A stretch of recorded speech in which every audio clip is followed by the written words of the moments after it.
Welcome to another exciting episode of the Between Sermons podcast. I am hosting today. I am Joni Bishop, the Digital Ministry Director here at CLC, and we have Pastors Brent and Pastor Soul with us today. Hey. So we are in the middle, now we're in the middle because we just started a brand new series on relationships called Marriage on the Rocks. Love on the Rocks. Oh, yes. But it's kind of a play on words a little bit because it's Love love on on the rock, and the S is kind of like in parentheses. It is in parentheses. Is that the thing that is? Yeah. So the That's thought thing that behind it the is, yeah. So thought behind the series. Yeah, thought behind it is, a lot of times people's relationships, they hit some rocky patches. Love on the rocks, marriage on the rocks. It's kind of a common saying. However, if we build our marriage, if we build our relationships on the rock of Scripture, the rock of Jesus, we've got a sure foundation. Yeah. So. Absolutely. So if you happen to catch yesterday's service, you will notice it was a little bit different. We had a Q&A with Pastor Brent and Pastor Soul. The beautiful, ever wonderful Taisha Beasley led that conversation yesterday. And so with part of that service, we invited the congregation to submit their questions for Pastor Brent and Pastor Soul. Now, I have to say, between both of the services, we received well over 100 questions. That's a lot of questions. So we also made the promise of, hey, any questions we don't get to today, we will answer on this week's episode of the Between Sermons podcast. So welcome to the first 8-hour podcast. It is a marathon. Get ready. Make sure you have snacks and drinks. You hydrate well. Stretch beforehand. Take breaks. Yes. It's important. Yes. Hit pause. Come back Take later. breaks. Stretch your legs. Yes, absolutely. So we do have, we've kind of pared down the list a little bit. We've taken some of those questions that are very similar. We've grouped them together, trying to give it just a little bit better of a flow for today. So I think we're going to try to tackle 25 questions today. Yep. So buckle up. Get ready. Yep. The first category. But before we do that, there are some questions that we're going to hold off for other episodes, because there were some that were like very single specific. Like, what do I do as a single person? How do I handle this as a single person? And in the last message of the series, we're actually going to be interviewing some of our singles of the church and getting their thoughts on those things. And we'll do the same Q&A with them. And then there was a lot of questions that I wouldn't say like Soul and I aren't qualified to answer, but that had such a counseling nature to them, kind of edge to them. And we're actually, next week is going to be really cool. We've actually got several couples from our marriage counseling department that are going to be answering questions. And so we're going to save some of those questions for them. So that 100 questions, we answered some on Sunday, then we pared down, got rid of the duplicates. Then we sent the singles questions to the singles, sent the counseling questions to the counselors, and we are left with a beautiful 25. I love numbers that are just so easy to manipulate. Love it.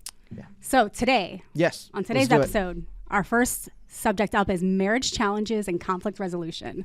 So we received a ton of questions in this category. I do believe this was our most populated category of questions. We had just a ton there. So these questions were dealing with betrayal, growing apart, emotional or physical cheating, biggest arguments, vulnerability. The list goes on and on. So all the fun stuff. We're going to get started, not with the easy ones. We are going to just jump in there, get going. Let's do it. All right. First question up that we have for today. How can couples deal with anger and ensure forgiveness before sleeping? So Scripture tells us, hey, don't go to bed angry. Yeah. What does that look like for you guys? What should we be doing? That is a great question for us to answer, because we struggled with that one early on. Mm-hmm. And there was definitely some early days where we both wanted to live that out. And so there was some very late nights. There's also some nights where like one of us would totally fall asleep and the other one would just like slap him and be like, no, we got to deal with this thing. With love. Like it wasn't like a, it was more like a love tap. Wake up. Yeah. Well, when you're dead asleep, that doesn't feel very loving. Feels a little jarring. Even now, I think if now you wake me up, I don't feel love. I think everybody can guess which one of us was getting woken up. But yeah, no, I think that it really is a great principle. The pillow is not your friend. Is probably the best advice that I can give, because a lot of times people think, well, I'll go to bed, it'll be fine in the morning, but it isn't, because you end up laying in bed, you're thinking about it, you're running through all the arguments, you're thinking through, what's your comeback going to be if they say this and I'm going to say that, and there's a lot of times, like, I would even notice my wife would go to bed kind of angry, but like a couple hours later she was like really angry, and I'm like, I haven't even been in there, like I didn't even do anything, and so it really is better to deal with stuff. Now, you're not always going to be able to come to a great conclusion to the fight unless you're staying up all night. And I don't necessarily recommend that either. But I feel like you've at least got to start the conversation and get it to a place where it says, okay, you've got your thing, I've got my thing. Are we okay to go to bed on this? And we can talk more about it in the morning. I think that's okay. And I would say that it is not just about nighttime. It is not about just going to bed. I think that the principle should be really to not just dwell on things for a long time. Yeah. Because like if you got in an argument at 7:00 in the morning, like it is not like you're waiting until exactly. So like I think that it is at least for me, the more time that I have to start thinking about it and to try to come up with an answer and to start just playing all of the crazy scenarios in my head, the bigger the thing gets. Like we could be fighting over something that it is not as big or as important. It's still an argument, but the more I think about it, the more then I explode this thing, and it is not just about the issue itself, but then I'm like, well, it's just that he doesn't love me and he doesn't value my opinion, and then it is just all of these other things that start coming in my head. Like, how do we get from there from he didn't take out the trash to he doesn't love me? Like, where did that happen? Exactly. And I think that the more that you just spend time thinking about it and dwelling about it, the worse that your mind will get things. So I think that it is not just about PM and AM. It is about how much time you are giving in your head to meditate on the issues. And I think that's a big thing. And I got a feeling we're going to come back to this as the answer for a lot of these conflict resolution things. It's just talk about it. Like you've got to communicate. You've got to talk. When there's these conflicts, when there's these fights, it's because you didn't talk when you needed to. Yeah. And so don't let things simmer. Talk it out. Yeah, and I think that I said it a little bit yesterday, but really I think that everything comes to you have to agree and work on creating a space that is safe for you to be able to express how you're feeling. Because if every time that you say, hey, I don't feel appreciated, or hey, I don't feel like you're listening, or hey, I don't feel wherever it is that you're not feeling, if every single time you're gonna have somebody to just be snarky or sarcastic, or you're gonna find out that the answer from that other person it is a jab against everything that you say, then that is never gonna create the culture of you can come to me and talk to me about stuff. So I think that you have to start establishing that culture of I'm gonna listen. I'm not just gonna judge. I'm not gonna just trying to explain myself in a way that is just excuses, but to really receive the stuff, listen to where you're coming from, and try to figure out how can we get past this. And I think that is going to help with a lot of stuff, because even with this specific question, how do you pass the anger? It is by being able to express how you're feeling. I think that it is healthy to be able to say, I feel angry, I feel disappointed, I feel whatever it is that it is big for you at the moment. But if you don't feel safe, or if you don't feel comfortable being able to say those words, then there's some work that you need to do before you can really accomplish that. Don't go to bed angry. I love it. Yeah. So I don't even know if this is a good answer for this question, or maybe a different question. But one of the saddest moments in our marriage early on was we had just had a fight. We had just kind of argued about something. Can't even remember what it was. Probably something silly. But Sol looked at me and she said, every time we argue, you make me feel like I'm stupid. And I don't know if you remember that moment, but I remember that moment like vividly, because it was in that moment that it was like, that is never the way I want my wife to feel in expressing her thoughts and her opinions to me, for me to turn around and make her feel stupid. And I knew where that was coming from. It was, back I always had to fight for everything. I'm the youngest. I had to argue my way, and I had to win arguments. And I realized that's what I was doing in marriage. I was approaching it the same way. And if I could tear her apart, it would tear her argument apart. And it was such an eye-opening moment, and it broke something in me that I was devastated that was the feeling I was leaving my wife with when we were having disagreements. And so from that moment on, it was like, okay, I need to fight differently. Like I need to have conversation with my wife in a way that uplifts her instead of tears her down. Yeah. So you want to yell at that moment, same team. Like, hey, we have the same goals. We have the same purposes. We're working towards the same thing here. Absolutely. You are fighting for your spouse. You're not fighting with your spouse. 100%. You know, when you're just attacking each other, to figure out who's gonna come at the top on this argument. You're going at it the wrong way. Exactly. Yeah. Like, once you get to that point of, hey, I'm going to win this argument, you're already lost. Absolutely. You're already lost. You have to fight for each other. The goal of every single argument should be, how can we get better out of this? Like, this is how I feel, but how can we overcome that? Yes. You know, so it is a different mindset. It's a different perspective. And when you're arguing, knowing that you are going at it, knowing that exactly what you said, we are on the same team and we want the same thing. Yeah. Wow. So that was a fantastic answer to how couples deal with anger and ensure forgiveness before sleeping. So I love that thought there of just not letting things fester. So that can apply not to just marriage relationships, but to so many relationships in life in general. So no, that's great. So what would your advice be for spouses who feel like they are growing apart? Start doing the little things that you did in the beginning.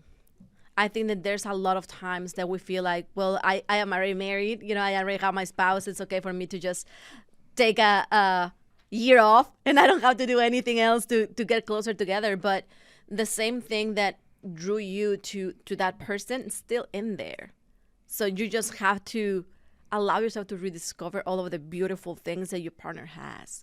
So if in the beginning you start doing love notes, do love notes again.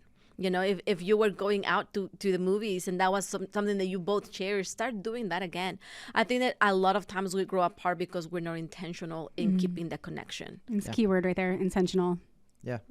The only thing I would add to that is 2 parts. One is the communication piece. We're going to hit that so much. It's going to be the dead horse in the conversation. They're going to be like boring. You got to talk it out. You got to communicate. If you feel like you're drifting apart, if one of you feels like you're drifting apart, bring it up. Bring it up in a conversation. Talk about it.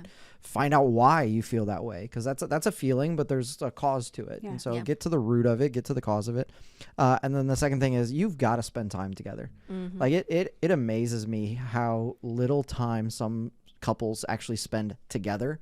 And it's like, yeah, but we're in the same house. And it's like, yeah, but you're in your side of the house. They're on their side of the house. Like, you're roommates at this point. Like, you have kids together. And so you're still in the house. But like, yeah, you're absolutely going to grow apart if you're not spending time together. Yeah. And so whatever that has to look like, if that's date nights, if that's going grocery shopping together, if that's doing dishes together, if that's, you know, taking a day and it's like, hey, this is the day that we spend these hours together doing whatever you like, whatever I like, whatever we want to do together.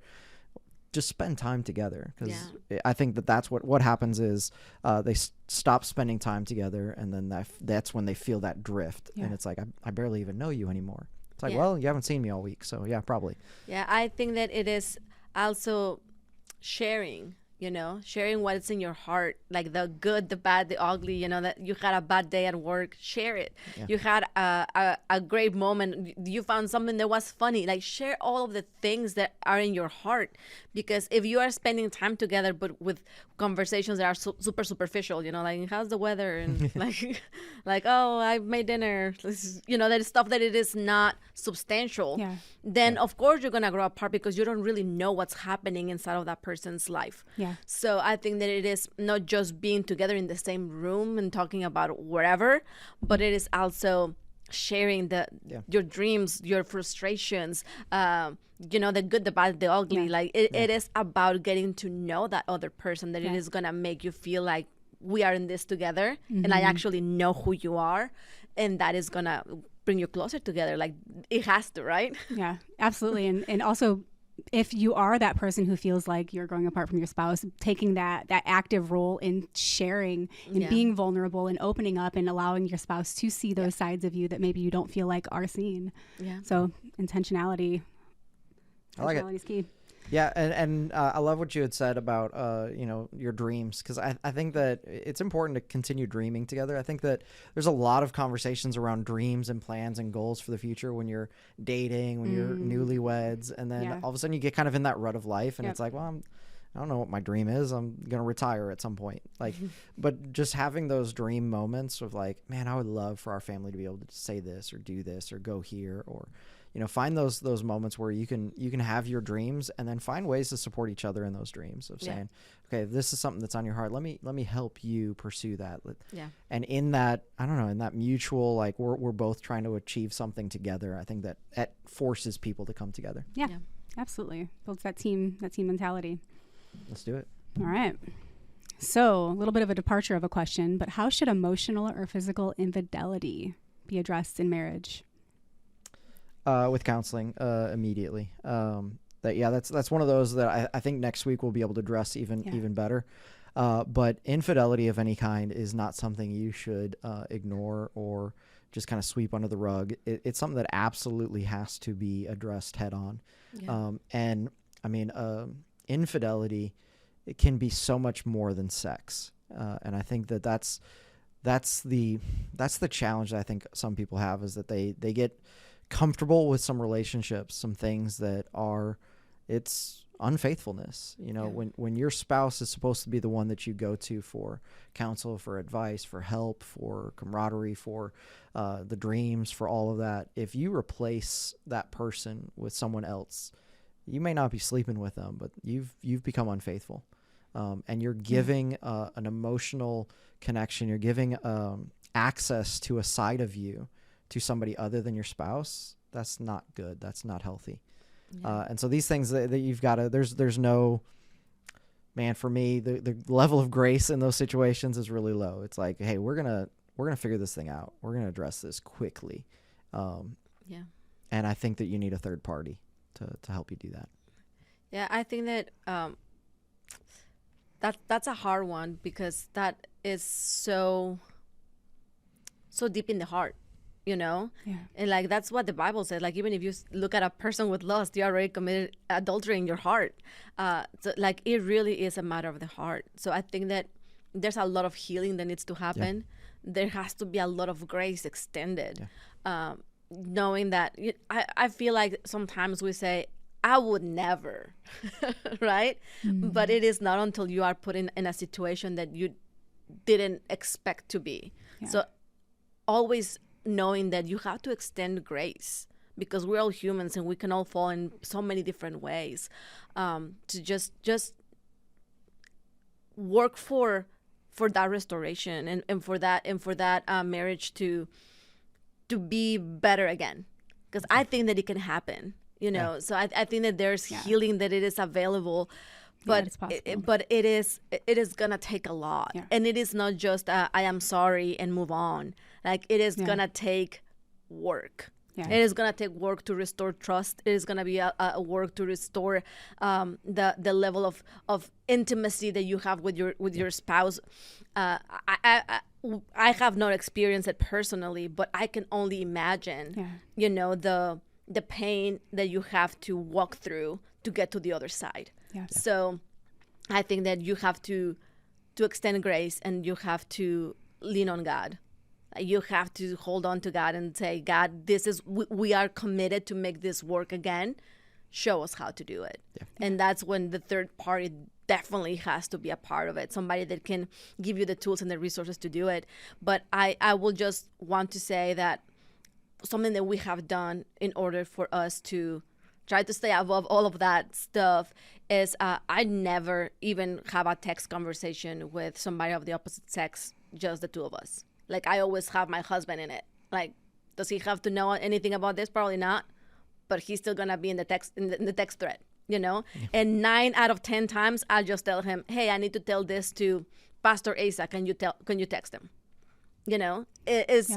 Yeah. It is something that sometimes feels like it's a lot to ask for another person to do, or it feels like it's just silly. It is just a coworker. I just need to text him real quick.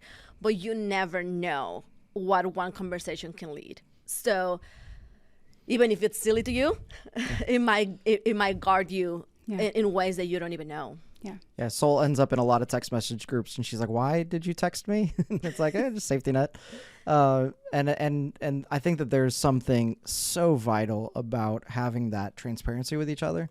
Soul and I, we don't just know each other's passwords. We share the same password for like our phones and stuff. Like, it's one of those where it's crazy to me how people are so secretive and all that with their cell phones. And it's like, man, that's just silly to me. There needs to be some transparency, some vulnerability. But yeah, back to the actual question. I just want to make sure that whoever is asking it knows that there is hope. Yeah. That relationship can be restored. I know several pastors or several people, in our church that we've counseled through, and there's actually some that are now on the other side of it, and they're helping other couples heal from infidelity because they know what it takes to heal from it, because they experienced it themselves. And the thing that every single one of them will say is it takes work. Yeah. Like it's not something that you can just sweep under the rug. It's not something you can just say sorry for one time. Trust was broken. And trust being broken, it takes a long time to restore. It takes a long time to bring it back. It takes a lot of work. And it does require a level of transparency and vulnerability that is going to be uncomfortable. But that's the price you pay for what you did. Yeah. So healing and reconciliation is possible, but it is a process. It takes work. And recognizing that you're going to have to put some work in. Yeah. Probably establish some new boundaries, and but it is possible. Yeah, and it's worth it, right? It is worth it. Yeah, absolutely. 100%. Yeah. So, kind of leading out of that, what would you say? What circumstances might be considered acceptable to divorce in a Christian context? Yeah, so in a Christian context, there's what's called the 4 A's. I am 100% on board with 3 of the 4 A's. The 4th A, I'm kind of in a nebulous spot, and I don't know if you're familiar with these or not, but anyways, it's adultery, abuse, abandonment, and then the 4th one that I'm kind of on board with, depending on how you define it, is addiction. And so, biblically speaking, abandonment and adultery clearly laid out in Scripture. Yeah. If either of these things happen, divorce is acceptable, and most likely the right thing in that moment, depending on circumstance, situation, stuff. The abuse side of things, there's some passages that talk about things that God hates, and in there he talks about how he hates divorce, but ties it into all of these hates against violence. Like, he hates it when the strong overpresses other. Like, I've got to find the scripture, but there's several things that he lists out of things that he hates, and it's all circulating around violence. And so, when there is abuse, when there is violence against a spouse, I would make the argument that it's clear grounds for divorce that would be acceptable in a Christian conversation. I would even stretch that to say that abuse doesn't even have to be physical abuse. Because you can have violence against somebody emotionally. Yes. And there's even we've talked to somebody about this here recently, that there was financial abuse happening in the family. It was the husband was holding on to the money in a way that it became abusive against the wife, and if she wanted to be able to purchase anything or do anything with the money, there was hoops that he was requiring her to jump through, and it was like, man, this is a form of abuse. And so, yeah, for me, those 3, absolutely. The questionable one is the addiction side, and it's sometimes that addiction can create abandonment. So then it would be, but other times that addiction, man, that person needs you in their life to help you through it so much that to leave them in that moment, like, I get it, but man, that sucks. Yeah. And so for me, that's the gray one. That's the gray area, tough. Because like, I know some people that have gone through addiction issues, and because the spouse stayed in, the husband was able to, or whoever was that was in the addiction was able to find recovery. And if that person had left them, almost guaranteed, there would have been self-harm, or there would have been something else drastic that would have added to the issue. And so, yeah, it's a hard place to be in. I would say that in any of those cases, you should not be taking advice from a podcast on what to do. I think with all of those, you need to actually have a conversation face to face with your pastor and with a counselor. With somebody that will know your specific situation. You know, it's hard because for us as pastors, the thing that we will like the most, you know, is to see marriages be restored and thriving, you know, to see broken relationships being just brought together by God and see the miraculous happen. But I understand that there's times that is not a possibility, like in the moment. So it is hard. It is hard. I had a situation with a person that I love very much, and this person had already tried to commit suicide twice because of being in this marriage. And she was telling me, you know, like, I know what the Bible says about marriage, and none of that is happening in my marriage, but I just can't be here anymore. So she had already tried to, you know, to kill herself twice. So it was one of those that is like, if I divorce, like, will God be mad at me? And it was one of those things that I had to look at her and say, I think that he will care more about you staying alive. You know, so you never know. You never know what is happening. So don't just make well, they said this in the podcast, so I am good to go. Really evaluate where your relationship is. Is there any glimmer of hope that you can say, if we really work on this, we can make it on the other side? Yeah. And if you can, work on it. Yeah. I believe that your relationship is worth fighting for. You know, I think that it really should be like the last resort. Yeah. The world is way too fast to jump to divorce. And sadly, I think that the Christian world is not that but much better. Looking at stats. Right? Like it seems a little scary, to be honest. So as a pastor, my hope, my goal for every marriage is that until death do us part is legit. Yeah. It's real.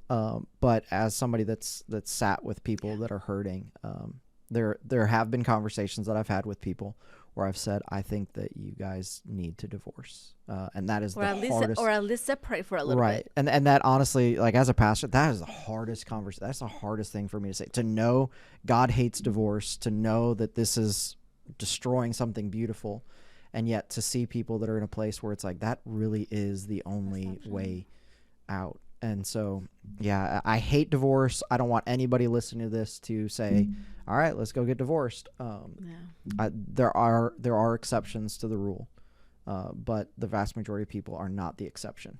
The rule's there for a reason. Don't get divorced. Makes sense.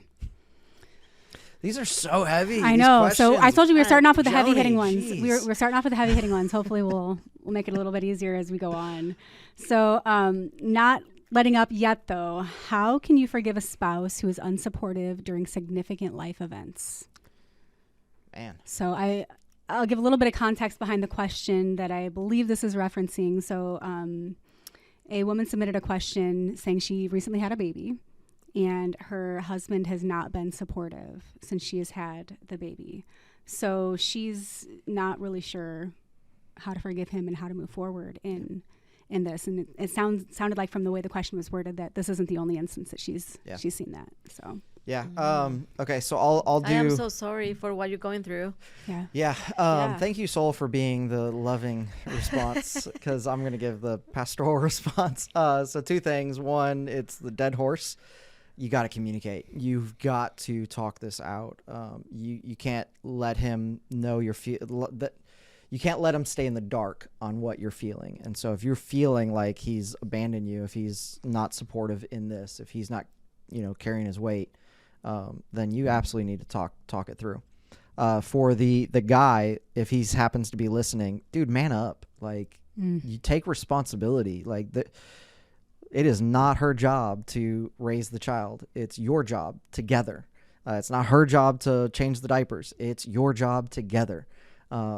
Just figure this thing out, but stop being a deadbeat. And that's the harsh pastoral thing. Now, on the other side of that, how do you forgive him when he's doing that? The Bible just tells you to forgive. It doesn't tell you to forgive if. Yes. And so his side of this actually has no bearing on your responsibility to forgive. And that is the suckiest thing about forgiveness, because it really is hard. and it's hard on the Christian. Yeah. To be in a place where this person does not deserve your forgiveness. And if this situation is as extreme as it seems or sounds, then they don't deserve forgiveness in this. But they're deserving of forgiveness, and you're giving of forgiveness. And our call to forgive they're two separate things. And so we forgive because Christ forgave us. Yeah. Like we forgive because Scripture tells us we must forgive if we are going to be forgiven. Yep. In fact, the Bible says several times, like if you've got an issue with somebody, don't even worship me. I mean, that's what we have to understand of that text is, it says if you're coming to bring your offering, and you realize you have something against a brother, leave your offering right there and go and make amends. Like go and forgive that situation. You have to understand that offering, that's an act of worship, which is the highest thing that we can do to God on this earth is to worship him. And he's saying, I don't even want your worship if you're not in forgiveness with others. Yeah. And so for God to say, don't worship me until you figure out this forgiveness thing, that's like... It matters. That's a big deal. Like that's heavy. Yeah. And so, the command, the instruction for you is to forgive. It's not up to him to do something first. Yeah. Our forgiveness is the first response, and that's not easy. And I don't know that I have great advice for how to do that. I think the best advice I can have, it's what I've done, is I just think about how much God has forgiven me and how much I didn't deserve it. Yeah. And then I reciprocate that to others. There was a situation in my life where somebody was just a jerk to me, and I was ready to tear them a new one. And it was like the Holy Spirit was like, I need you to go and forgive them. And I was like, no, they need to come and forgive me. You're the Holy Spirit. You're in the wrong person right now. You're speaking to the wrong mind. You're supposed to be telling that guy to come and forgive me. And the Holy Spirit was just like, apologize to you, mean? Yeah, to come and apologize to me. And it was like, no, Brent, you need to go. You need to tell that guy you're sorry. I'm like, but I didn't do anything wrong. I'm not the sorry one. And it was a rough situation. And I will say that on the other side of the coin, make sure that you're looking at the full picture, because sometimes our feelings are not true, and you might not be feeling supported. Man, soul. Because you were expecting something specific, but in reality, there's some support there or some effort, So I'm not saying that you're in the wrong or anything. I'm just saying evaluate the whole thing, because sometimes the way that we feel and the reality are two different things. Yeah. So look at the whole picture. Are they actually trying to put some effort that you have not accounted for just because you were already on 10?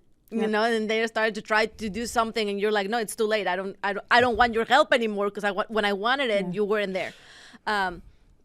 Look at all of those things, because sometimes we just tend to grab our feelings and run with them. Yeah. And don't look at the things that have been done along the way. Yeah. So don't just make a blank statement without actually looking at everything. And it may be that you are 100% correct, but you might look and say, well, they kind of tried over here and they kind of tried over there. Yeah. And maybe I was the one, like there were a lot of times that I was like, nobody's helping me around the house, and they leave me all of the work. And I realized that every single time that they were trying to help, I was like, well, not like that. I'm going to have to redo it anyway, so just stop touching it.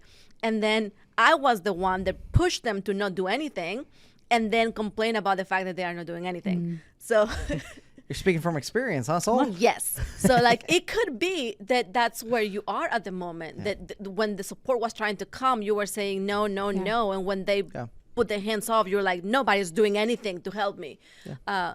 It could be that, you know. So look at the whole picture and see if there's anything that you could have done better, communicated better, or just even just accept it and just said, okay, they tried. Thank you for trying.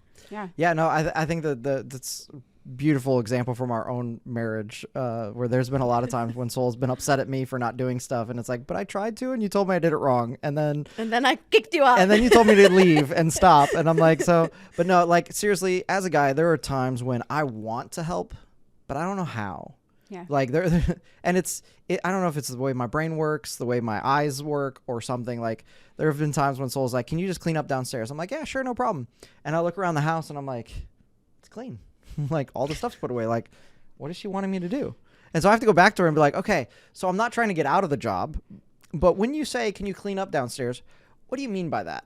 And then she'll come down and she'll be like, okay, you need a vacuum, you need a mop, you need to wipe down that table, you need to put away those things, you need to wash those dishes. And I'm like, oh, wow, there's a lot of stuff to do down here.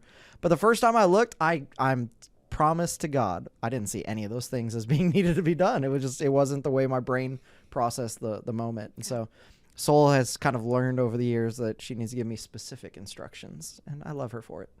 Yeah. Yeah, it sounds to me like communication keeps coming up. So communication, Yeah. Also communication. Yeah. So a lot of times the answer to the next 22 questions, communication. Get ready for it. Hold on. Communication. We're still going to take 1 hour. No, I as you guys are talking about that, it just makes me think about how so many conflicts, even like looking at my own relationship. So Brett and I have been married. We're going on 20 years this June, which is insane because I'm not old enough to be married for 20 years. Well, you have a college student as a child. So.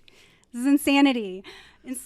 So it just makes me think about how many times we've had conflict and we've just, butted heads, and like Brett's intentions are good, but I come out of it frustrated, but realizing that it's that unmet expectation. It's that expectation that I never communicated. Exactly. And he's trying in his own way, but it's not what is speaking to me. So I'll get frustrated about it. But kind of taking that step back, putting the ego to the side and saying, okay, what were your intentions? Yeah. I see that you wanted to try to help.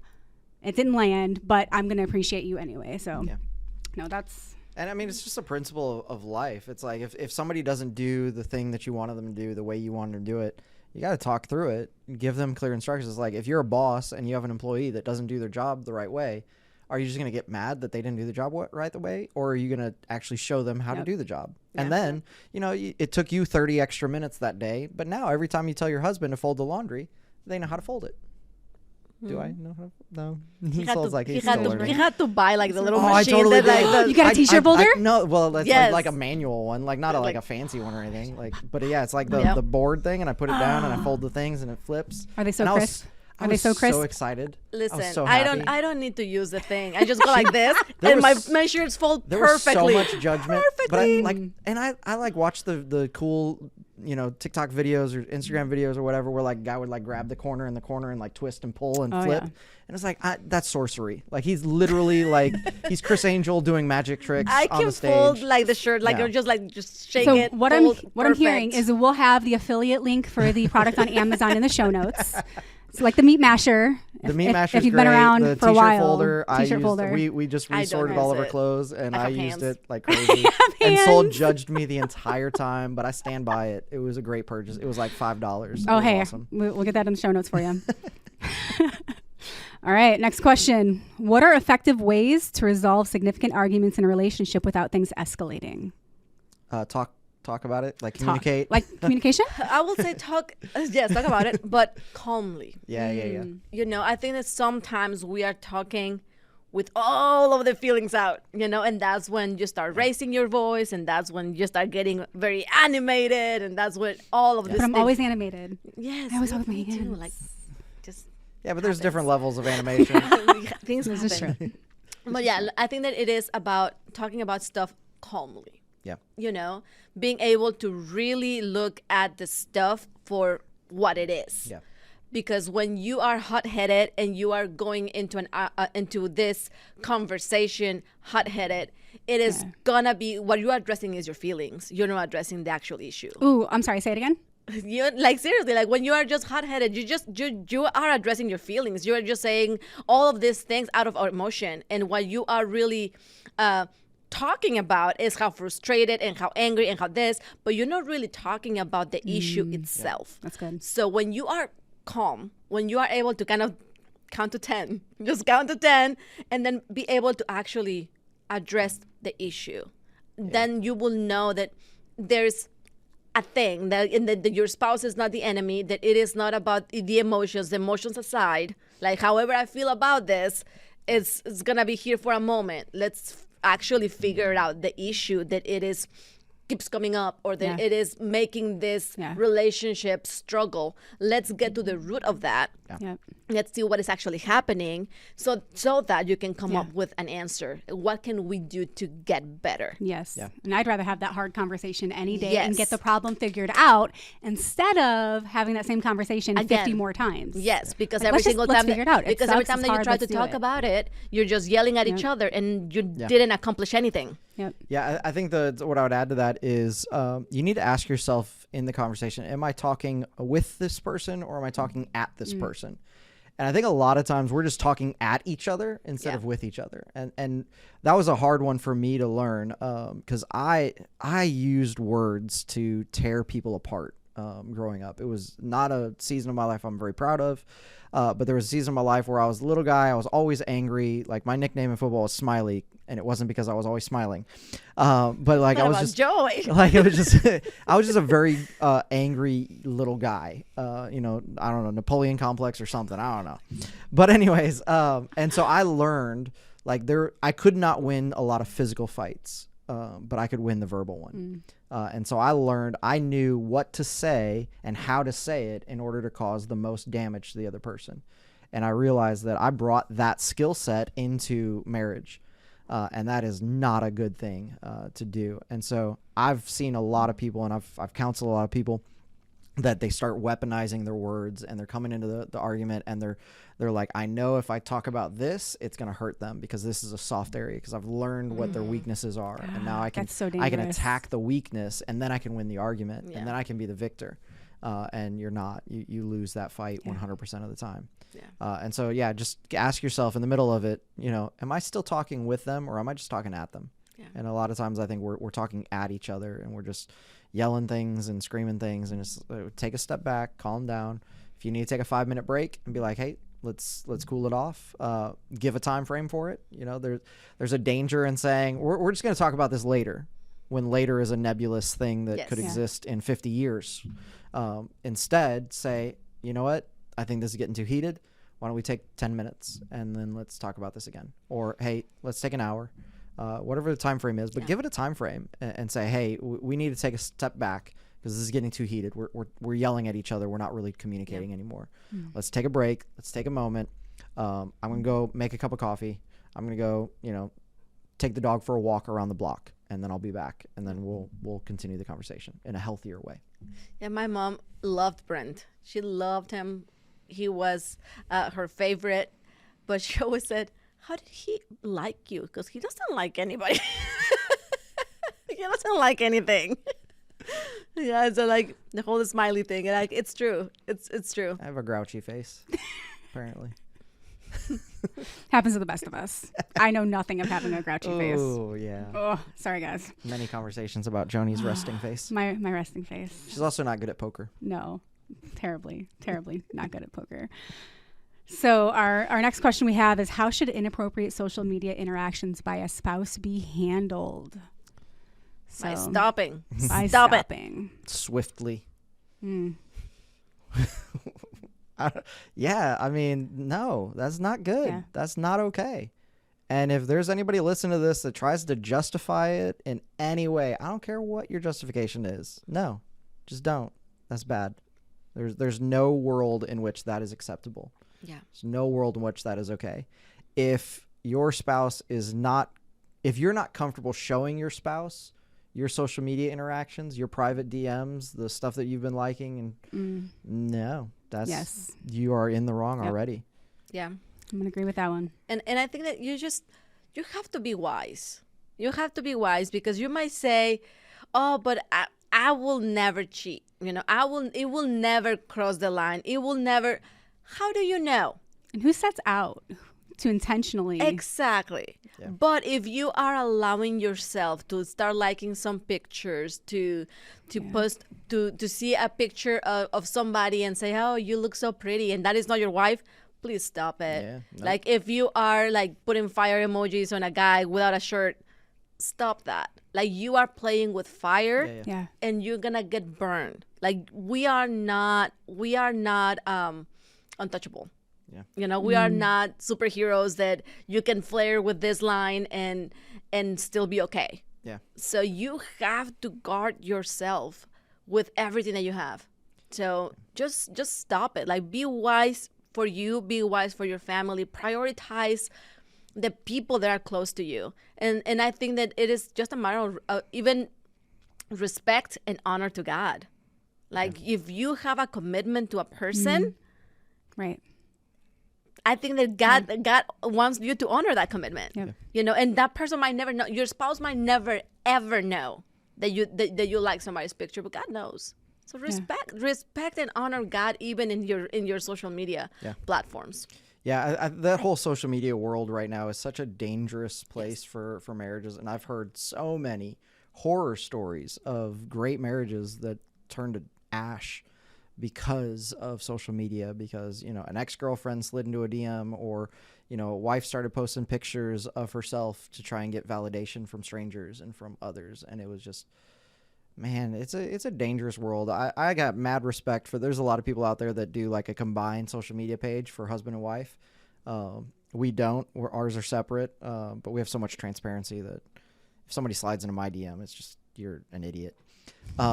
But can I say that on the podcast? Oh, absolutely. Is that inappropriate? Yeah. I don't know. But man, I do have mad respect for, I've got some pastor friends that like it's their account, and it's always super awkward and super weird because like it's a husband and wife. Like one of them I'm thinking of, it's a husband and wife. I've never even met the wife. And so like they'll post things and I'm like, okay, was that him or was that her? Cause I want to be like, oh, that's really cool, man. But if it's his wife, that's weird. And so it's a really weird thing, but I get why they do it, and I respect it. I think it's smart that, you know, you're like, look, we're not even going to play those games. Yeah, like for me personally, my Instagram is private, and I have to know 100% without a shadow of a doubt that I actually know you to say like, yes, you can follow me, because I don't want to open just anyone who wants to follow me. It's fine, and like, you know, I'm not that important for other people to want to follow me. You know, so I'm trying to really be careful with that. But I will also say, watch the things that you are putting out there too. You know, because it is not just about who you are commenting on, or, you know, the likes that you are giving to other people. But if half of your pictures are showing cleavage, how or are you portraying yourself, you know, like, or the guys without a shirt and trying to show the guns and all of this stuff, you are trying to attract something that you shouldn't. You're trying to get something from someone else that you should only be receiving from your spouse. And like, I get it. You have a wonderful body. You know, you have been working out. It's paying thanks, off. Sol. You know, I've been trying hard with all you know, the like I cannot say the same thing. Like, it's just like, no, no. But just be careful what you're putting out there. You know, like I am a very, very high on the modesty train. It's like, wear more clothes. And, like, when in doubt, like, listen, put on more. Like, listen, I have an undershirt and then a shirt and then a sweatshirt and then a jacket, all of it. Put it all. You know, I am that kind of person. That's how I was raised, and that's how I feel more comfortable. So it might even be part of that, but nobody needs to see that much of your skin. You know, especially not on social media. And then you wonder, why are people just saying these things to me on Instagram, and why are these random people liking my pictures? And then somebody's gonna, you know, start sending you messages and like, hey, I would like to meet you. Like, you might be the one opening the door for those things to happen. So just be very careful with what you are putting out there as well. And I'm sure it feels good, but it doesn't mean comes it's with right. a price. Right. For sure. Social media, dangerous. Ooh, man. I only go on it when my wife tells me, hey, the church posted something, you need to comment and share it. I'm like, okay. Nice. So we have one final question in our category of marriage challenges and conflict. And then it's going to get way more light and fun. And then it's going to get better. It'll get better from here. Is it really, or are we just going to get harder? We're doing the hard questions up front, and we'll see what happens after. So see, they should have brought us like puppies or something to like have like a stressor. Puppies? Like, we should totally bring any puppies in the building into the podcast. Questions. I'm like, our new puppy is actually downstairs totally in my bring office puppies right now. in the office. We knew this was going to be a long day, and we didn't want to leave him crated at home all day. So I feel like we need to take a break and puppy break. Roy is in my office right now. Aw. So our last question is, what approaches can be taken when a spouse is uncommunicative or they shut down during a discussion? Ooh, Sol, why don't you take this one? I would say I just said that because she is the one that used to shut down in conversation. Yes. I would say I don't want to say this for the person that it is very good at communicating, okay? Because if you're very good at communicating, you just want to tell the other person, just speak, right? And it is hard. As somebody that knows that my inclination is just to retrieve, to know that I have somebody trying to push me out of that, it is very intimidating. But if you are the one that tends to get quiet, remember that communicating, even when it is uncomfortable, is good for your marriage. It is good for your relationship. So you sometimes have to do things that you don't enjoy so that you can have the relationship that you deserve and that you have always wanted. Yeah. And I feel like you show more love when you are able to communicate and say the truth than when you just keep it in. Yeah. Because sometimes you are just looking after yourself instead of looking at the good of the relationship. You know, like I know that it feels better for me to just be quiet than for me to say something that I know that is going to be uncomfortable. Yeah. So do I care more about my personal comfort or do I care more about my relationship getting better? Yeah. So if you are the person that is getting quiet, what are you more interested in? Yeah. Being comfortable for 10 minutes or being uncomfortable for 10 minutes and having a great relationship? Yeah. No, I love that. I was having a conversation with a fellow pastor a couple of weeks ago, and we came to a theory that the only real cause of divorce is a failure to communicate. That every other cause of divorce is just a masking of a failure to communicate. Ooh. So when it is a financial cause of divorce, because there's a lot of financial issues cause a lot of divorces. It's one of the high causes. But I think a lot of times because you didn't communicate about the finances, how to handle the finances, you didn't talk about the money, so now you have a money issue. Sex issues were a lot, either infidelity or lack of performance or whatever. But I think a lot of times that ties back into a failure to communicate. You didn't express your desires, your needs. And so like all of the whole list we were looking at of like causes of divorce, it was like, yeah, but I think that's a communication problem. I think that's a communication problem. I think that's really a communication problem. You know what? I think that's a communication problem. And it's, if you can learn how to communicate with your spouse, the odds of you having a healthy, amazing marriage that others will want to emulate is going to be sky high. That's why I said, that's going to be the dead horse of the podcast, but communicate. You've got to learn how to communicate. If you're struggling with how to communicate, go to counseling. Yes. One of the big tools that a Christian counselor, or really any counselor, but I prefer a Christian counselor, is going to give you is tools on how to effectively communicate, how to communicate the right way. When you express, hey, when you did this, it felt like this to me, instead of just saying, hey, you did this to hurt me. And look, you don't know motives. So when we're communicating, like there's little tricks and tools on how to have healthy communication. You can learn those things in counseling with both of you there together, so that it gives a chance for both sides to learn how to communicate the right way. Yes. So go to counseling. Go to counseling. Yeah. All right. Learn how to communicate. Are we ready to switch topics? Let's do it. All right. Next up, we have relationship dynamics and compatibility. So. Oh yeah, that would be way more fun. We got some questions in here like intercultural relationship challenges, marrying someone of a different faith, dealing with different interpretations of scripture, sharing responsibilities, balancing household duties. So there's quite a bit there. Okay. So first up, what are some common challenges in intercultural marriages and how can they be addressed? So with the both of you, two cultures coming together, what does that look like in your relationship? Yeah, it's a fun one. And some people may not realize it because I think everybody is like, yeah, Soul's Mexican, Brent's American. But a lot of people are like, so like, when did you come to the States? And is your family in the States? And Soul's like, no. I moved here when I got married. Like up until I said I do, like I was Mexican, living and raised in Mexico. Like my very first time in the United States of America was coming here to get married to Brent. Yep. Like I didn't know absolutely anybody. Yep.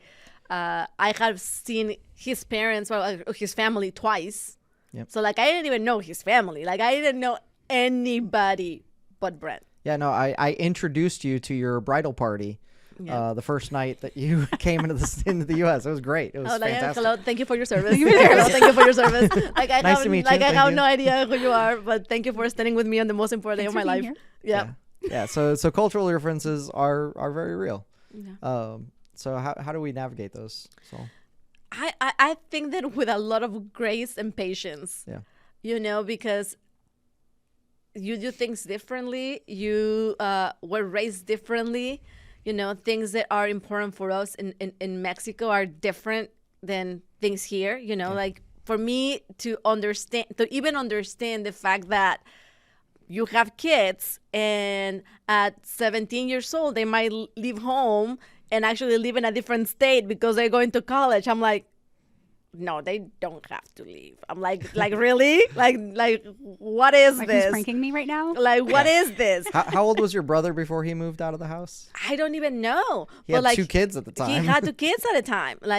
So it is not unheard of for a Mexican family to get married and still live with mom and dad. Like, you go to college, but you come back home every single day. Like, you go and do your classes, come back home, So all of that was different. Like, I come here and lunch is at noon. I'm like, what? Like, we don't eat lunch until like 3 or 4 o'clock in the afternoon. And that is the big meal of the day. It's not dinner. So all of that is just different. So it took patience. It took patience for me to be able to adapt to a new everything. Yeah. Because it was new everything. Yeah. So it was a lot of grace. Like, I am not hungry right now. But I am hungry. and it was a lot of times that we had to do a later lunch or an earlier dinner or try to figure it out. There were a lot of times where, he's trying to show me different places and I don't understand what I'm even looking at in the menus. And just there's a lot of grace and there's a lot of patience that is required when you're putting 2 cultures together, especially when one culture really is very new to yours. Yeah. Yeah. And I think a lot of the work was on Sol because she was coming into American culture. I think it would have been different if I was moving to Mexico, because I think that whatever country you're in, that culture is going to kind of overtake. And so that doesn't mean that there aren't things that we embrace from Mexican culture into our home, because we do. We celebrate certain holidays because of Sol's heritage. There's foods that we eat. There's ways of spending time as a family that are just different. But I think a lot of it was more on Sol to adjust and to learn. And so what I had to have was a lot of grace and a lot of patience for her. And so I let things kind of go at her speed. And so it's like, okay, if this is too much, like I'll adjust and we'll figure it out as we go. And I think that I've got a kind of an easygoing personality. So there was probably some easier moments because of that, where I'm just like, yeah, I don't care. Like, my family always did it this way, but I really don't care about that. Like, you do it whatever way you want to do it. Yeah. And then, one of the interesting cultural things that I had to adjust to, and it took a while, was Mexican culture. I'm trying to find the right way to say this. We roll together. No, y'all are brutal.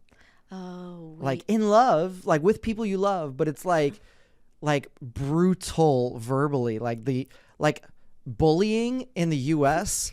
is how Mexicans in Mexico show love to their make family friends. members. This is how you make friends. And then like terms will just like nicknames become descriptors. So like if you have a giant mole on your face, it's like, hey moley. Like if you're fat, it's like, hey fatty. Like, and those are like, and you don't mean it in like a bad but they're not. way. Yeah, they're not mean. And that was what was so hard to learn, because like people would just say things. Like I walk into a restaurant in Mexico, and they're like, hey white boy, and I'm just like, dude, like that's. Like, yeah, I'm white, but like, why does that have to be the only way you refer to me? Like, what is this? And There's so, like, more on the inside. Yes, I'm more than just a white guy. But it's like, it just becomes like, whatever. If you got curly hair, you're El Chino. Like, it just, whatever. It just becomes the thing. And so there are times when like, my mom used to call me popotes. Yeah, because her legs are so skinny. Because she said that my legs were so skinny they look like two straws. Straws. Popotes. So, so like when you hear bullying, and I'm like, well, my mom calls me worse at home. So thank you for the love that I receive at school. Yeah, like your brother's nickname for a while was El Feo, like the ugly one. Like it is a brutal culture, which has been fun and interesting, like as our kids are growing up in American culture, and then Soul's just like, they trip and fall, and Soul's just like, that's hilarious, and I'm like, are you okay? And just there's some differences there that we've adjusted to, but cultural differences are very real. And I think what I would emphasize on this is ours are obvious because we're coming from two different countries, but everybody has culture. Like if you grew up on the north side of Chicago versus you married somebody from the south side of Chicago, you literally have two different cultures, even living within the same city or in the same region. And so it's your culture becomes, well, my mom always did these things, and so I'm expecting my wife to do these things. And your wife is like, my mom didn't do any of those things. Why are you expecting me to do them? And so like just right there, you've got a difference of culture.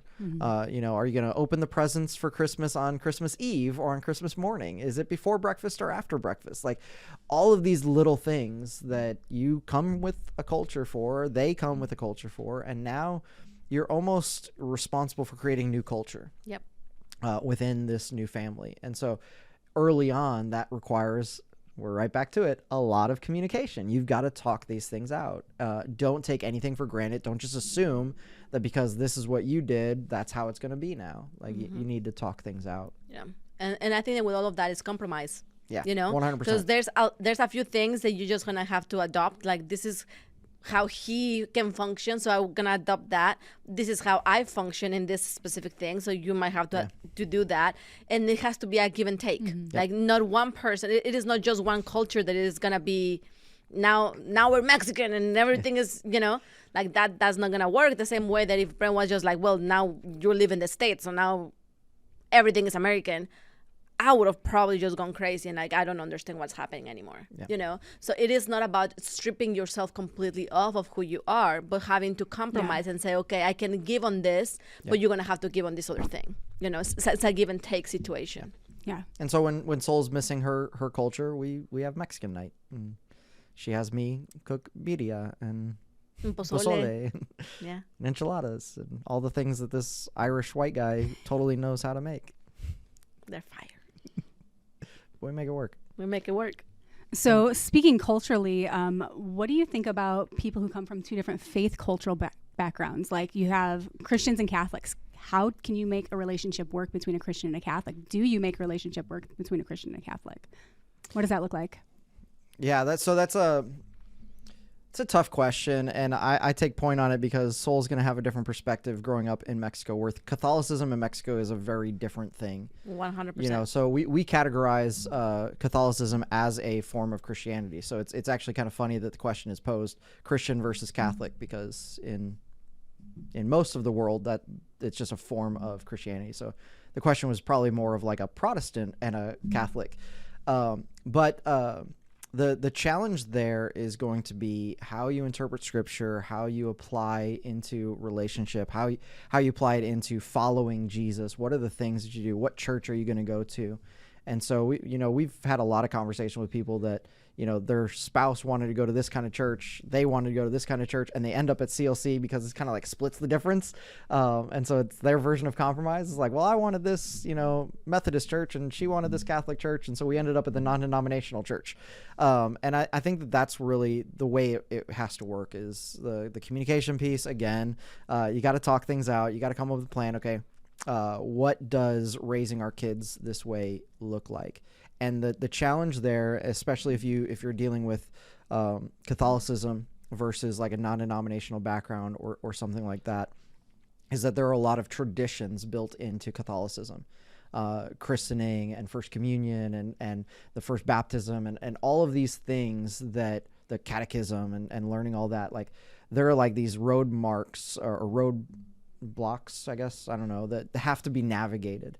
And you really have to decide up front, okay, are we raising our children in Catholicism, or are we raising our children in this Protestant spin-off or whatever? Are we going to be, Lutheran? What are we going to be? And there needs to be a consensus of that early on, because it does come into play, so like, are you baptizing your infant? That's a big conversation that needs to be had, that if you're in a non-denominational church, chances are you don't have to worry about that conversation, because like at CLC, our policy is the Bible doesn't tell us to baptize children. Baptism was a decision of the believer that's putting their faith in Christ. And last time I checked, infants don't really make a whole lot of decisions, especially not those kind of decisions. And so we don't baptize infants, but the Catholic Church will. Several other denominations will. And so you have to kind of figure out that moment of, okay, when it comes to raising our kids, when it comes to where we're going to go to church, when it comes to how we're going to process our faith, we've got to be in agreement. And that's going to take a lot of conversations and a lot of work. Can it work out? Kind of. What usually makes it work is when one person abandons their side. And so, can it work where, one person goes to their Catholic church on Sunday and the other person goes to their Protestant church on Sunday? It probably doesn't work very well. Definitely doesn't work long term. It's not a healthy thing. Like, families should be growing together, because then you come home from church and you're talking about what the priest talked about there, and you're coming home talking about what the pastor talked about there, and it's like there's not a connection point. And so it's a rough scenario. I would say it's not ideal. It probably does tie back into what I said on Sunday about that unequally yoked passage. Yes, it is being applied to believer and non-believer, but I think even within the category of believers, we can still be unequally yoked. And sometimes that could be because you come from two very conflicting denominations. There's a lot of denominations that they roll side by side. It's like, man, the differences are so minute that you wouldn't even notice them. And then there's some that are pretty extreme. And I think the Catholic example is a pretty good one. If you're coming from a Catholic background, or, I don't know, maybe, an Orthodoxy tradition, there's going to be a lot of different hoops to jump through. I'm already making faces over here. Because you don't know. I feel it. I feel it rising up in my soul. Do you need to make the distinction? So in Mexico, and this is going to upset so many people right now, but in Mexico, it's our favorite part of the podcast, upsetting people. The way that Catholicism has been lived out in Mexico, I would feel probably comfortable. Sol would absolutely be in this camp, and she lived there, so I defer to her. But it is that, are they still Christian at that point? And Sol would say no, absolutely not. And that's because she was raised around it, around the people, talking it through. And so she knows better than I do. On paper, Catholics, yes, they're still Christian. There are some forms of Catholicism that has turned to idolatry and turned to other things that have elevated certain people above Christ and above, have turned what salvation is. We talk about the absolutes all the time of Scripture, and there's some forms of Catholicism that have taken some of those absolutes and adjusted them in a very inappropriate way, I would say. So what I would say to this, let us have it. Come on, what Sol. I would say to this, you have two different faiths that you are trying to navigate. Read the Bible. Read the Bible and go to a place that exemplifies what the Bible says. Yeah. Go to a place that is actually going to teach you the Word of God, and that is going to show you how to live it out.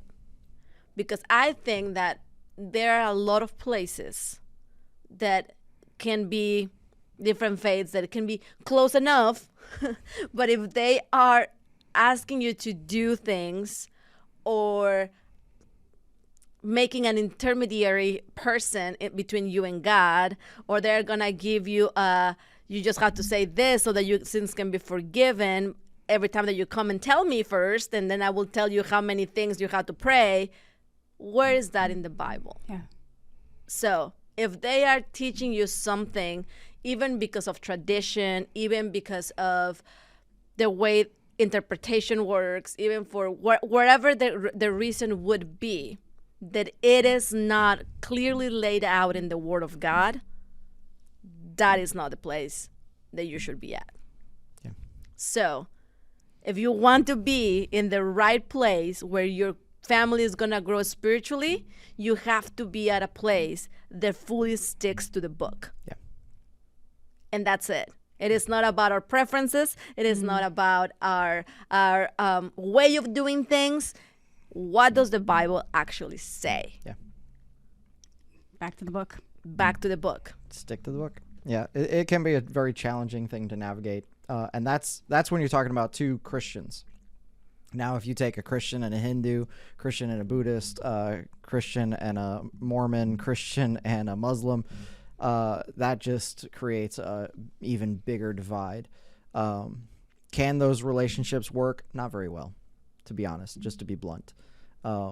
There's a reason we're told to not be unequally yoked, right? Yep, there's a reason. And it really comes down to how seriously do you take your faith. And the more serious you take your faith, the less it will work.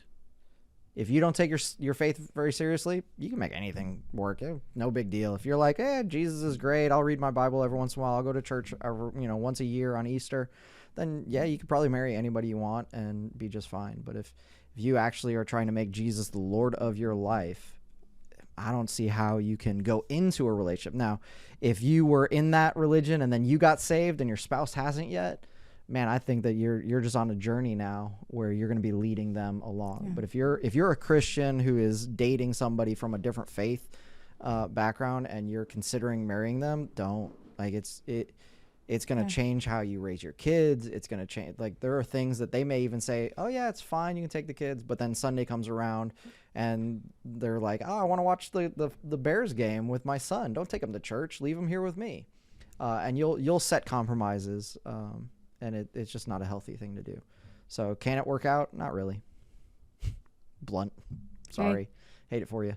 Hey, we don't hold things back on this podcast. Yeah, but if you are already in that relationship, like you are already married, you know, that again, we are not saying we are not saying we'll just leave that person. Yep. I believe that there is hope and that God can still do something in your spouse. As you seek him, as your life is being transformed, as you are showing the character of Jesus at home, I believe that God can reach your spouse. So this is not, this is not, Pastor Brent said it's not going to work. So see ya. That is not what I said. So if you just heard me say it's time to get divorced, that is not what I said. That's not what we're saying at all. Yeah. All right. So how important is it for spouses to understand and respect their partner's love language? It's very important. It is very important because you can be telling me that you love me, but if you're not speaking my language, I might not hear it. Yeah. You know, my husband can tell me 1,000,000 times, I love you, I love you, I love you. But if my house is always a mess, I don't feel loved. I feel like I have told you 1,000,000 times that I can't navigate a place that is messy. So don't tell me that you love me if the house is a mess. If your stuff is always everywhere, right? So for me, like for me, it's act of service. Like that. Like I need things happening. I need to feel like somebody's gonna be able to support me. So if you are just coming to me and giving me hugs, that doesn't do anything for me. I'm like, okay, great, but can somebody clean up, you know? So I married a woman with the worst love language. I just have to throw that out there. I mean, quality time, we could be laying on the couch, watching a show together, gifts. I could buy you some flowers, some chocolate on the way home. Physical touch. Come on now. That's a great one to have. I'm all for it. But man, that's because that's his love language. He's just like, give me all of the love. Just come walk behind me, rub my back for a second, and I know that you love me.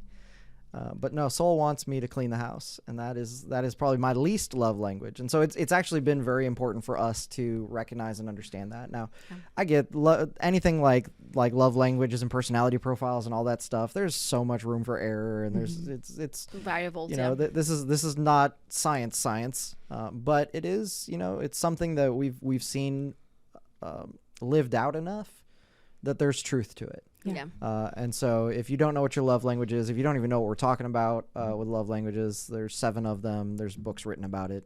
You'll figure it out. It's great. But yeah, I would just say it is very beneficial to understand not only what your love language is, but what their love language is. And also there's a distinction between how you give love and how you receive love. And so Soul's love language, as far as giving love, is gifts.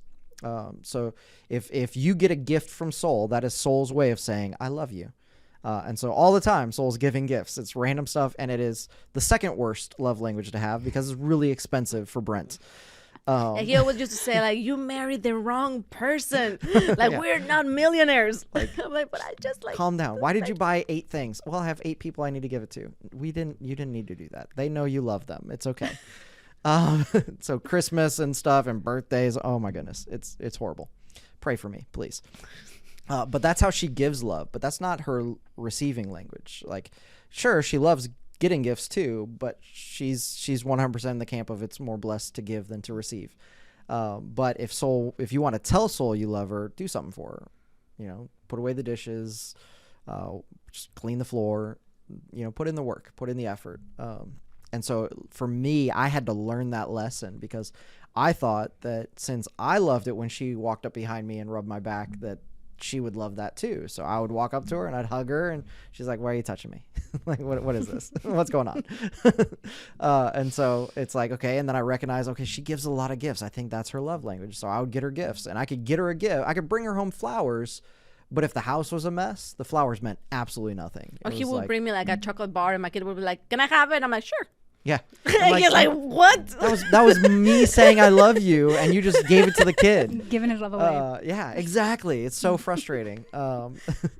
But as we've matured in our relationship, we're going on 17 years now, which I know that there's people listening to the podcast that have been married longer than we've even been alive. But that's kind of the lesson that we've learned is how does my spouse receive love is probably more important for me to know than anything else. Yeah. Because I can be telling her I love her. Yeah. And I've counseled so many couples where they're like, he just doesn't love me. And he's like, I told you yesterday I love you. And she's like, yeah, but you just said it. And he's like, yeah, I said it. That's I love you. Why won't you just accept what I said as truth? And it's like, yeah, but you didn't show me you love me. Yeah. And that's the distinction. And there's probably a lot of guys that are like me out there that need to learn that lesson. And the faster they can learn that lesson, the better their marriage is going to be. Yeah. Sometimes we're slow. All right. Wow. Love languages. Good enough answer? That was a good enough answer. That felt big. So what are the keys to sharing responsibilities and maintaining balance in a relationship? Sharing responsibilities. Share those responsibilities. That's an easy one. Just talk about them. Yeah. Yeah. What can you do and how? Yeah. What can I do? And yeah, and you got to look at your schedule and like what works. Like there's some things like a lot of times we talk and it's like so we split a lot of like the cooking in the house, but we'll split it based on when I'm gonna be home to cook. So it's like, okay, Brent has to take Bennett to soccer because Soul still doesn't like to drive. So Brent has to take Bennett to soccer, so I'm not gonna be home to cook. They go to soccer in like sketchy places. I'm like, this is sketch. Why like, do you have this your is son sus. in soccer in a sketchy place? It's not a sketchy place. It's just very sus. It's like in the middle of like Olivet Nazarene University. Like it's not sketchy at all. Like it's in Bourbonnais. Like it's like a little alley thing, and you just sus. Yeah. Anyways, so like we'll balance responsibilities based on schedules, and so like if somebody needs to stay home, usually Soul's more flexible to stay home. I've got more meetings I need to be in, so like we balance out some stuff like that. She tries to also accommodate, like if I'm preaching on Sunday, then like Saturday she's not gonna have like a mountain of things for me to do, so that I can be preparing and resting for Sunday, and vice versa. There's times when Soul will be preaching on Sunday, and so I know I'm it for breakfast, lunch, and dinner. I've got to make sure the kids are taken care of. We've even planned out some things where it's like, okay, I'm going to take the kids out of the house, so you're going to be alone. You'll have time.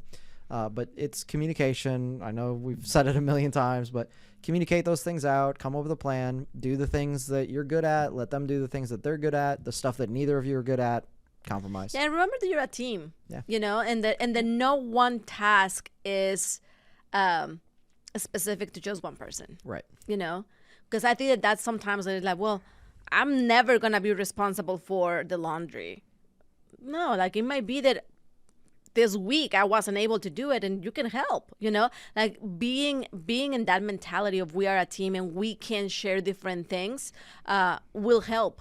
because then when somebody is not able to do it, the other person can pick it up. It's no big deal. That's why I got the T-shirt folder, so I could help. Exactly. Without getting yelled at. Why can't you fold the T-shirt? It's atrocious. All right, how many more questions we got? We have a couple. So our next one is about romance and intimacy. How do you maintain romance and intimacy beyond the honeymoon phase? By keeping at it, you know, like you just have to do it. You know, you just have to still do the little notes. You still have to be intentional. You still have to go out. You still have to hold hands. You know, the moment that you stop doing the little things that make you feel like you are together, the easier is gonna be to grow apart, like we were saying in one of the other questions. And then the moment that your spouse wants to hold your hand, you're gonna be like, "What are you doing?" You know. But if you continue to hold hands, if you continue to build the trust, because I think that building trust also opens you up for a different level of intimacy that is not just physical. Yeah. You know, because sometimes we hear intimacy and we just think about sex. And it is not just sex. Like, you have to be able to talk about everything. You have to be able to pour your soul out to your spouse. You know, and I think that only happens when there's this trust that you have built in. So you need to be able to do the little things. You need to be able to be present for that other person and be fully present. You know, if somebody is telling you something, don't be looking at your phone while they're talking. Because you can miss so much of what they are trying to tell you. Or it may be, like, for me, like, I know that there's times that I'm trying to talk to my husband, and if he's on his phone, I'm like, I'll wait for you to be done, because I'm trying to tell you something. And it is not that I'm trying to tell him something super important. It might just be about tomorrow we have to be at the church at this time or wherever, but I need full attention so that I know that you're listening to what I'm saying. So all of those little things will help you increase the level of intimacy that you have with that person, because you feel like that connection's there. So you have to keep the little things and keep doing the little things and make sure that you have time for just the two of you, even if it's on the couch. I know that a lot of people were saying, you know, like, you have to go out and you have to have date night, and I believe that all of those things are important, yes. But if your schedule is crazy and you are completely exhausted and you are just trying to figure out when are you going to cram a date night that feels more like a chore than an actual date night, because we have been there, that we're just so tired that actually going out is like, I have to go out. Do we have to? You know, like we were supposed to go for lunch. And like, at this point, the only thing I want is just be on the couch, do nothing. If that's where you are, embrace it. Be on the couch together, watch something together, like, just be intentional in taking the moment to really connect, no matter where you are. I don't remember if this is a Henry Cloudism or if it predates him, but it's the whole intimacy is the into me see. And so it's this vulnerability that intimacy starts with being vulnerable enough so that they can see into you. They can see your thoughts, your feelings, your emotions, all of that. And intimacy really belongs or begins, I should say, you know, with that vulnerability. And then I'll just add on to that just real quick is that sex doesn't start in the bedroom. And it really is find the love language, speak their love language. Sex may start with you bringing home flowers. It may start with you washing the dishes. It may start with you just sitting there and listening to them talk. And sometimes, fellas, a foot rub needs to just be a foot rub. And it just needs to start and stop right there, just to create those special moments. And then romance happens. I mean, you have a sex drive, they have a sex drive. Romance is going to happen. And so, and for, I would say the ladies, because I'm not a guy, so I don't know how they think or how they feel, but I think that sex is definitely important, you know, so. Amen. So you cannot just always be tired. You cannot always just be like, let's just wait until tomorrow. You cannot always say, you know, I have a headache.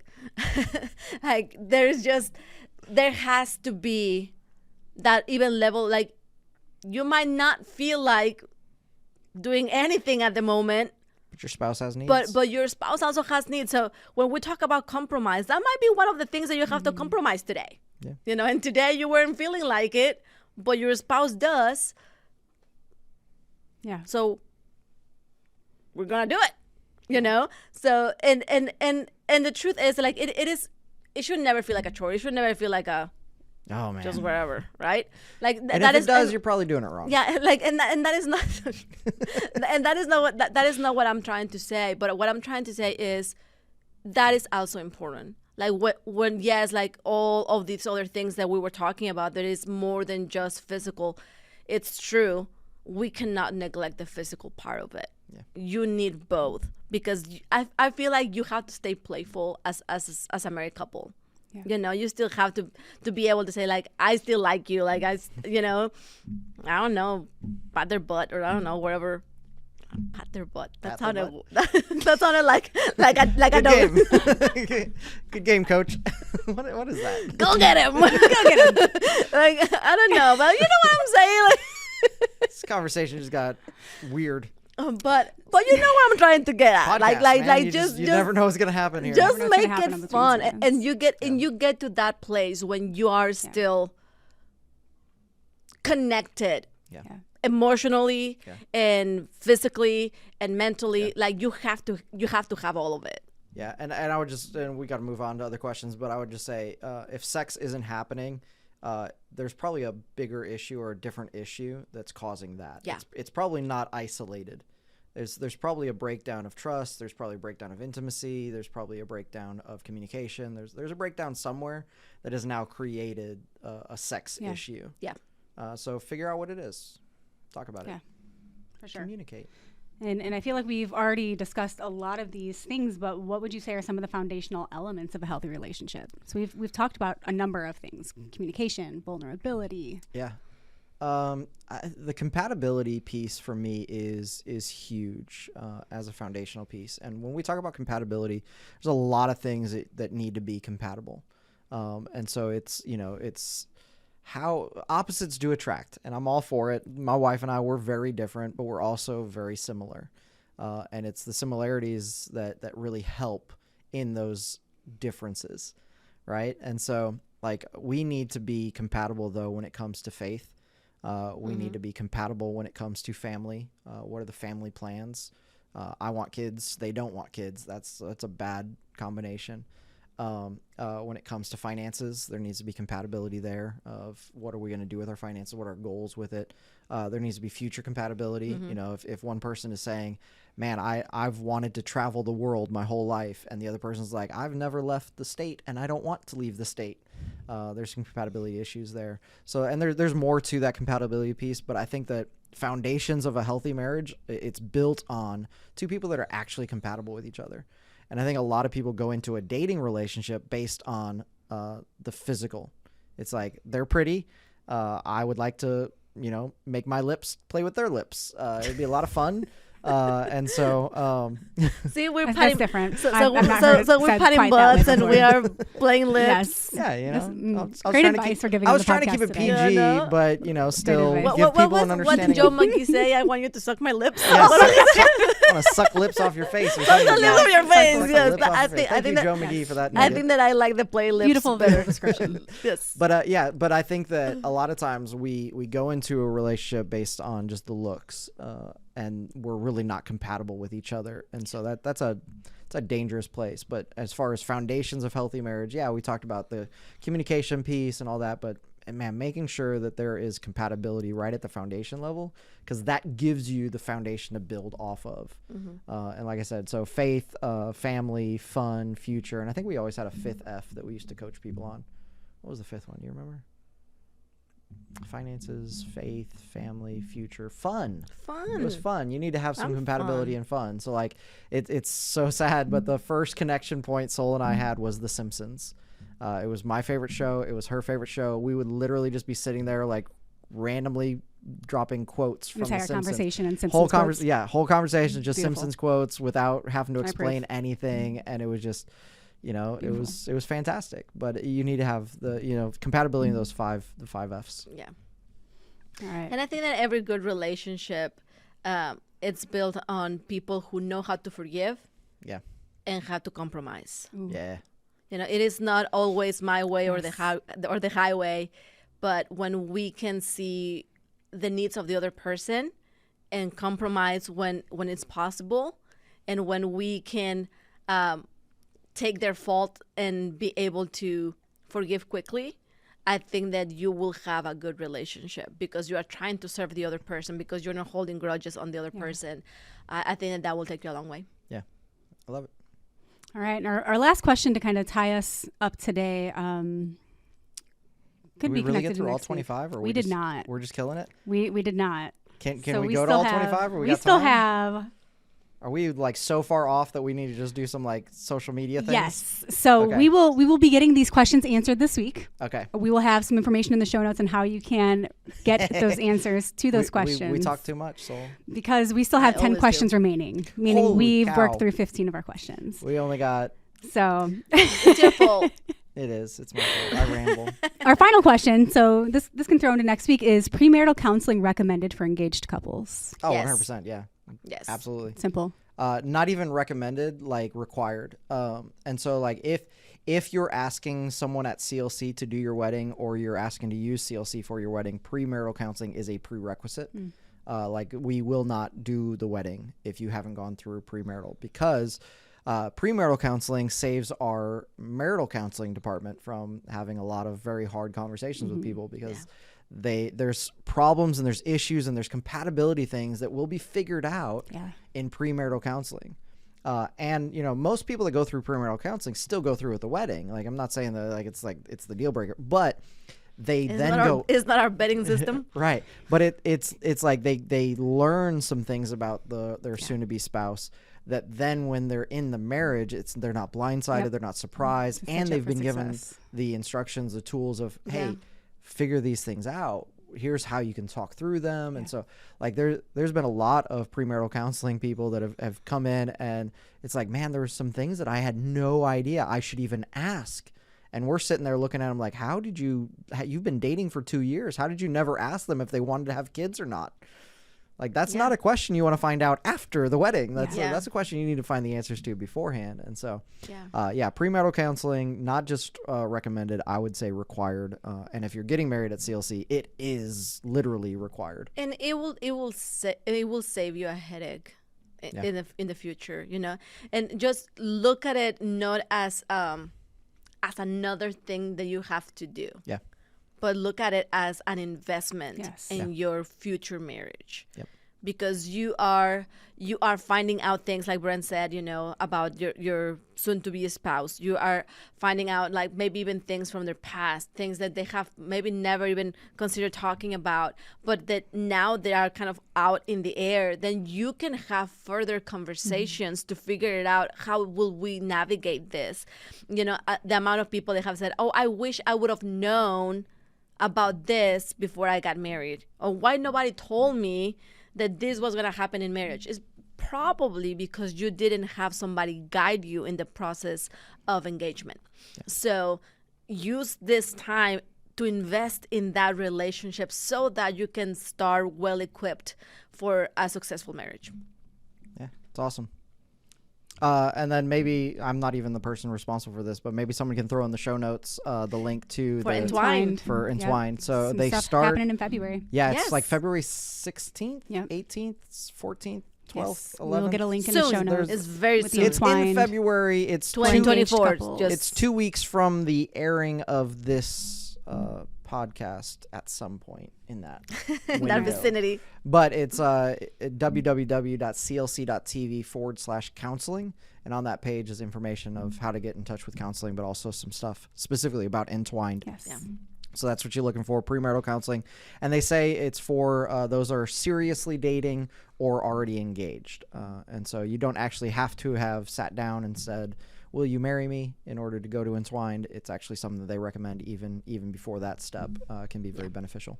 Beautiful. So if you're seriously dating or you're engaged, Entwined is for you. Nice. Yeah, we'll get that information in the show notes for you. But that wraps us up for today. Can't believe we only got through 15. I know we only got through 15 of our questions. Fail. They were so good, though. Fail. So good. No fail. No fail. We had some good conversations today, and hopefully we were able to equip you at home with some awesome things as you navigate your own relationships. But we will get those other questions answered this week. Information on that will be in the show notes for you. But thanks for joining us today for Between Sermons. That's fun. So we're looking forward to the next couple of weeks where we get to talk with the counseling department. We get to talk with a panel of singles. So these next couple podcast episodes will be following along those same lines as well. So we look forward to seeing you very soon, and have a great rest of your week.